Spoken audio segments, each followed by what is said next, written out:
Oh, we got to talk about this one. Peacemaker versus Ghostface. What do we do in this matchup? What options does Ghostface have?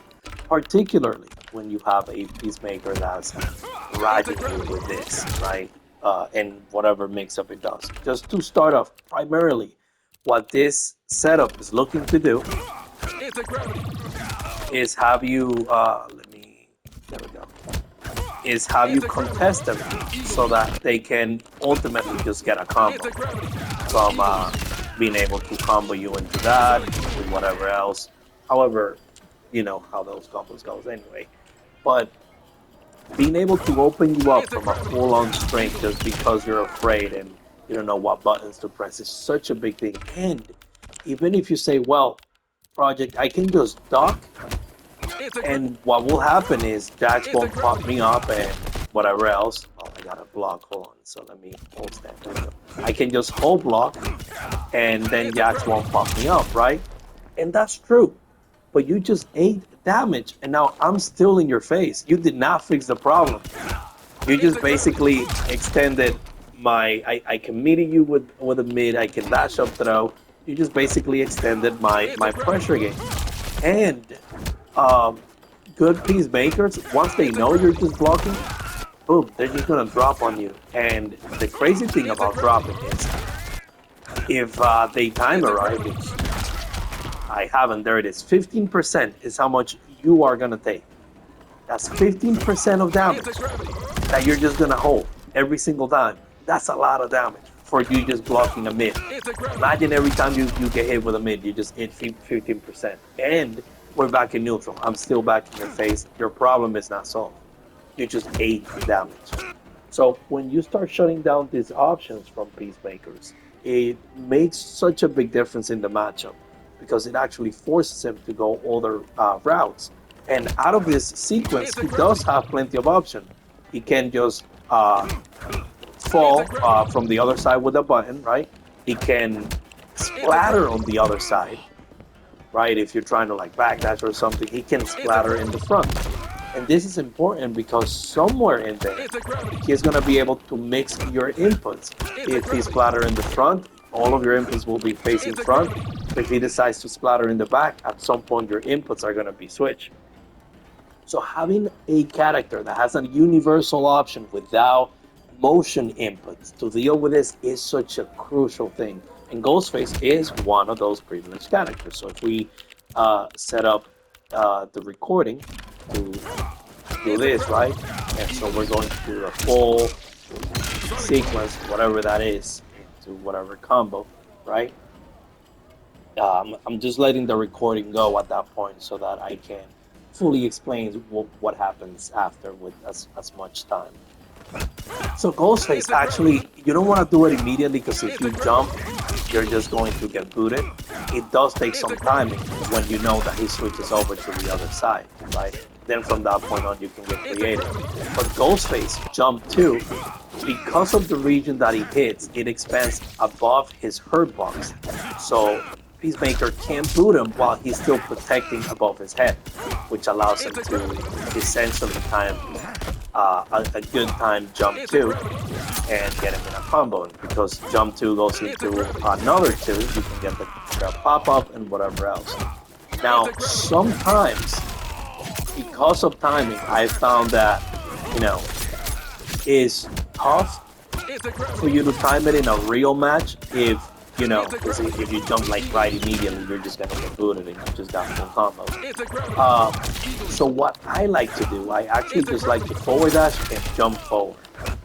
The forward dash, because I'm dashing underneath them, the game forces me to do the full dash before I'm able to jump forward. And that's the perfect timing for me to actually be able to get it every single time. And the second layer to this is not only do you want to be able to punish this, you also want to have a combo that either hits Jax out of the way because you don't want the nonsense, or you could do what I like to do, which is use Jax against the opponent. And it's always so satisfying to see them go, wait, what? Right after I use Jax, and I use this setup so that Jax, oops, there we go. like that. But I'm mistiming the. I have Peacemaker. I have to do something else so that this works. So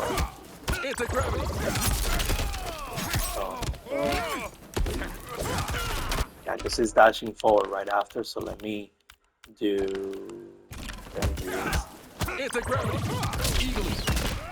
There we go. Let me do that. Most Peacemaker don't dash forward there because they're trying to avoid the Jax. Unless they've labbed that particular option. Most of them are actually either gonna panic or block or take the Jax at that point, which is kind of like roles have been reversed. It always feels so satisfying, but I like to dash under. That would get the Jax basically to time at the same time that they're blocking, as you can see. And then from that point on, I like to do two. Not that one. Oops.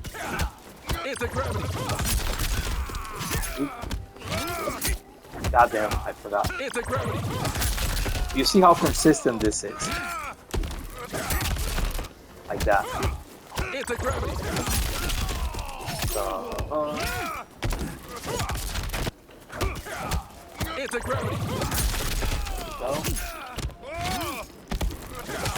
like that. And then when I get to do it again, by the time I hit him, I should be able to dump the last ground pound. Watch. There we go. And just like that, and go into everything else.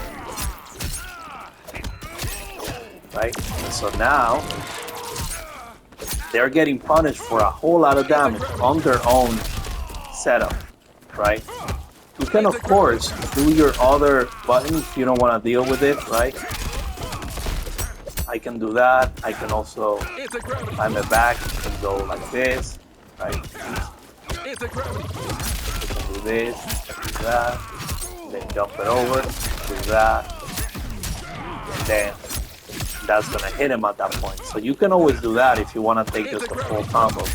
But the important part is know what route you're gonna take and why. I know this works too, depending on that. Well, it was just right in front.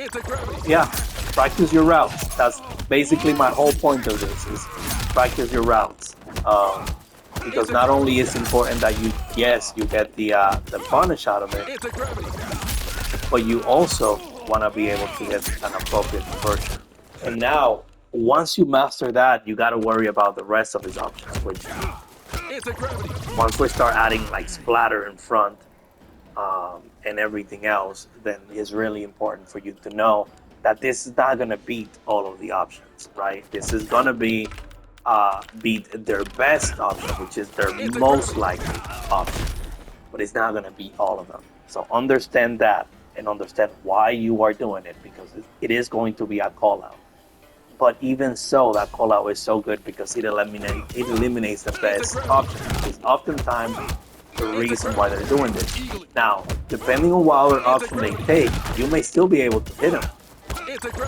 Right? So, oops. I can't tell which one they're doing, but dash up is not going to work for the splatter because of the way the splatter is. But I know certain thing works, like neutral jump into a well-timed stand 2. It's splatter. But it gets beaten by their best option. So always keep in mind this is gonna be like rock, paper, scissors. And of course, not doing the option I wanted to do at the time I wanted to do, because why would it? Oops, and I dropped it there. Anyway, but you get the point. You get the point. It's not gonna be everything just like that. It is going to be a call out based on what they do and what you notice they're doing. Anyway, yeah, go on and practice it. Now, one last thing is you don't want to just let go the moment that you see them do that string, because a good peacemaker is going to do something like this: hold Jax and do EX on it. And what that will do is, one, if you like see this string and you're like, oh, I'm gonna do what Project told me and just dash up forward. You're gonna eat a sonic boom to the face, and the problem with that is they actually can get a very very good setup from this. I don't play Peacemaker, but essentially, let me see if I can get it to go after. Hold on.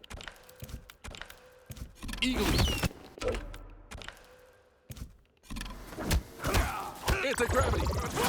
Wait, is it? Let it go. But yeah, he can essentially jump the Jax. There, like that. And then be able to still combo you. But I wanted to let go on the Sonic Boom. Like that, there you go. And then they can do another setup into another Jax ground pound. Which one, how they do it, I have no clue. But just know that it is a thing. So they're hoping that you let go of the third hit. If this will just comply. Like that.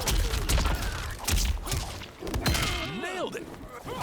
Something like that anyway. But you get it. You get it. That's the whole point of this thing. Is if you let go of that, then you still got to deal with the Jax, and now you just ate a bunch of damage. So my point is, don't just immediately after you see this just go for a forward jump, because that's not always going to work. Just read what they're doing, and most importantly, try and react.